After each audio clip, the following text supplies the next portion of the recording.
ফিলিস্তিনে প্রত্যেক দিন প্রায় শত শত মানুষকে খুন করছে ইহুদিরা। আমাদের করণীয় কি? আমাদের করণীয় আমরা যেটা করতে পারি তাদের জন্য দোয়া করতে পারি। এক নম্বরে আল্লাহ যেন ইহুদিদেরকে ধ্বংস করে দেয় এবং আমাদের ফিলিস্তিনি ভাইদেরকে রক্ষা করে, আমাদের মুকাদ্দাসাত পবিত্র জায়গাগুলি আমাদেরকে ফিরিয়ে দেয়। এটা আমরা দোয়া করি আল্লাহর কাছে। আর ভাইদের সাহায্যের কোনো সুযোগ থাকলে সাহায্য করব। মিছিল করে নয়, মিটিং করে নয়। মিছিল মিটিংয়ে কিছু হয় না। কি করতে হবে? আর্থিক সাহায্য আমরা পাঠাচ্ছি, আলহামদুলিল্লাহ। আপনারা দেখছেন আমাদের টিম এখনো কাজ করতেছে ওখানে সরাসরি। আমরা ইহুদি দালাল না, কিন্তু যারা মিটিং, যারা মার্চ পর কাজ হয়ে গেছে, যারা যায় না, ওরা সব ইহুদি দালাল। হ্যাঁ, ওই টাকাগুলো মার্চ পর কাজের টাকা, কোটি কোটি টাকা, এটা যদি কোনো ঠিকই বলছে ওখানে পাঠাই দিলে ওরা অনেক উপকৃত হইতে পারতো। খাবার টাকা হয়তো সেই টাকাটা এখানে খরচ করেছে। এগুলো মানে ইয়ে দেখানো, শো, মানুষকে দেখানো আমরা খুব দরদি। ওদের কি উপকার হয়েছে এটা দিয়ে? একসময় বুঝবে, পরে আর কি মানুষ একত্র হয়ে গেছে, সারা সব দৌড় দিচ্ছে, কী লাভ হয়েছে? কিছুই না। এটা আমাদের দেশে ইসলামটা এরকম হয়ে গেছে, শুধুমাত্র মিছিল মিটিং ইসলাম। ইলম তলবের কোনো খবর নাই, শরীয়তের বোঝার কোনো চিন্তা নেই। স্বভাব ইহুদিরা আমাদের করণীয় দুইটা বললাম। 3 নম্বর করণীয় হচ্ছে যেটা আমাদের শাসকরা করতে পারে, সেটা হচ্ছে আন্তর্জাতিক বা যাদের ক্ষমতা আছে আন্তর্জাতিকভাবে এটা নিয়ে তুলে ধরা। কেন এটা হচ্ছে, এটা তুলে ধরা এটা খুবই জরুরি। এটা শাসকদের কর্তব্য, আমাদের না। যেমন রাখতেই হবে, আমরা এই দুইয়ের বাইরে আর কিছু করতে পারবো না। আসলেই এর বাইরে করার ক্ষমতা আমাদের নাই। আল্লাহর কাছে দোয়া করি, আর দোয়াটাকে কোনোভাবেই ইগনোর করবেন না। দোয়ায় যে কি উপকার হয় এটা আমরা বুঝি। অনেক সময় যে অস্ত্র দিয়ে যা হয় না, দোয়া দিয়ে তা হয়। রাসূলুল্লাহ সাল্লাল্লাহু আলাইহি ওয়াসাল্লাম বদরের যুদ্ধে কী করছিলেন বলেন তো? দোয়া। এমনকি সাহাবায়ে কেরাম মধ্যে কেউ কেউ বলেছিলেন, আবু বকর রাদিয়াল্লাহু আনহু বলছেন, ইয়া রাসূলুল্লাহ, আর আপনি এত করবেন না, আল্লাহ বিজয় দিবেন বলেই বলছেন। আল্লাহ বিজয় দিয়েছেন তার কথা অনুসারে। কিন্তু কথা হলো, এত কষ্ট রসুল দোয়া করতেছেন, দোয়া করতেছেন, মানুষ কম ছিল না? কম ছিল, 300 জন। আর ওরা তো 1000-এর উপর, 1000। আরেকটা জিনিস তাদের উপর কর্তব্য ছিল, যেটা আমাদের শেখ আল আলবানী বলছে। আমি বলে তো ইহুদি হয়ে যাই, বলবো না। শেখ আলবানী রহমতুল্লাহ আলাইহি তিনি বলছেন যে এই জায়গাতে মুসলিমদের আসলে আদর্শ কি?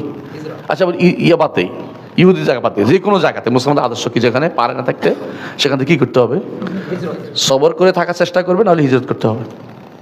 এখন হিজরতের জন্য কেউ জায়গা দিতে রাজি নাই, কিন্তু কানতে সবাই রাজি আছে।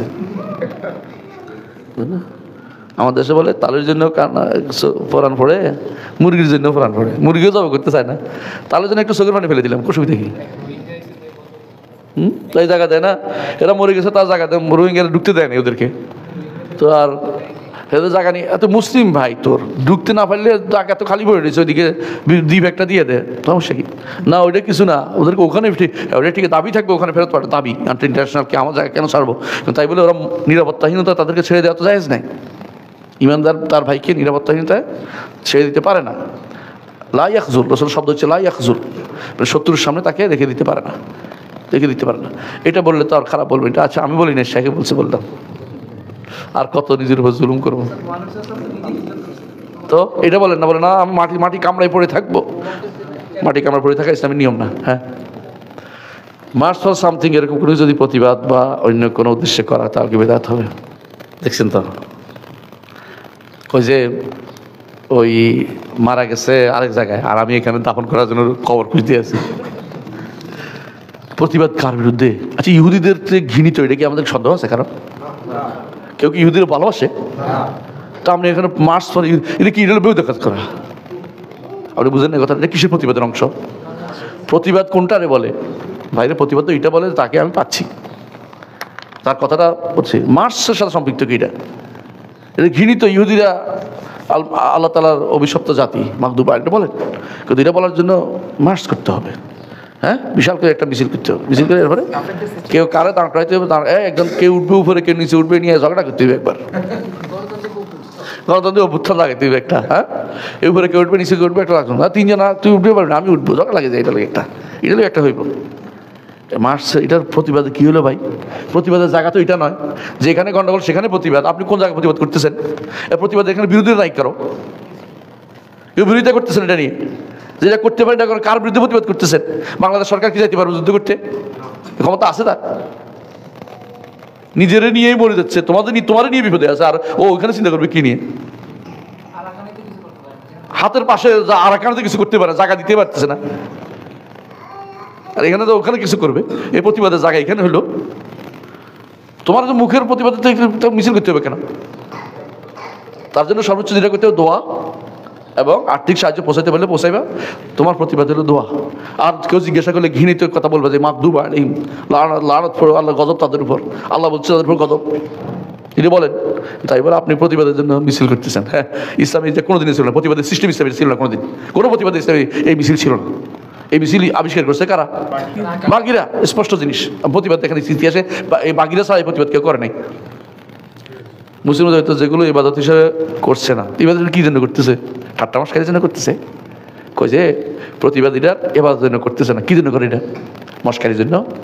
ভালো করে জিজ্ঞাসা করেন এবার তাহলে কেন করতেছে এটা, কেন করতেছে? ভাই উদ্দেশ্য আছে রে ভাই, রাজনৈতিক উদ্দেশ্য, একটা ইয়া তৈরি করা, শোডাউন দেয়া। আজকাল দুনিয়াতে এগুলো চলতেছে এখন, এগুলো দিয়ে, এগুলি কোন কোন ইসলামের ভিতরে পড়ে? মানুষদের ইসলাম জানান, মানুষের নিজেরা ইহুদি চরিত্রে বশবর্তী। সুদ কাদের কাজ? সুদ কারা খাইতো? ঘুষ কারা খাইতো? কোরআন আর কারণ আল্লাহ বলছে সট ঘুষ খাই ইহুদিরা, আর ঘুষ খাচ্ছে ইহুদিরা। মানুষ রসুলকে কষ্ট দিচ্ছে, ইমানদারদের কষ্ট দিচ্ছে, এই দেশের শাসকরা সবগুলি, সব শাসক কষ্ট দিচ্ছে, এখনো দিচ্ছে। আল্লাহ শরীয়তকে লঙ্ঘন করেছে কারা? ইহুদিরা। এরা কি করছে? একই কাজ করছে। এগুলি দেখে না, শোডাউন করতেছে। হ্যাঁ, শয়তানও হাসে, আমার বিরুদ্ধে করতে আসছে, তোরাই তো কাম, তো আমার তো করাই লাগে না এখন আর। এই জাতীয় ইসলামে কোনোদিন ছিল না এগুলি, এই জাতীয় ইসলামে কোনোদিন এই প্রতিবাদ সিস্টেম ছিল না। সারা দেশের মানুষকে ইসলামের প্রতিষ্ঠিত করুন, আপনার প্রতিবাদ লাগবে না। ইসলামের মানুষকে ইসলামকে শিখান। আপনার পরিবারে ইসলাম আছে কিনা দেখেন, যারা সিলেসিলি করে কটুকু ইসলাম আছে একটু খোঁজ করে দেখেন। যারা হাজির হয়েছে মার্চ ফর মুক্ত মুখে, ওদের ইসলাম ঘরের ভিতরে কটুকু আছে। ওই দিন ফজর নামাজ জমাতে পড়ছে কিনা একটু খোঁজ নেন তো। হ্যাঁ, ইমান দায়িত্ব মনে করে গেছে আর কি, নামাজটা পড়ে নেই আর কি, ইমানে নেই, ইমানে নেই, ফজরের সালাত পড়ে নেই। তারপরেও ঠিক আছে, এদিন করে সব ঠিক আছে। এগুলো হচ্ছে রাজনৈতিক ইসলাম। আবুল হাসান আলী নাদবী রহমতুল্লাহ আলী একদম বই লিখছেন, ইসলামের রাজনৈতিক ব্যাখ্যা।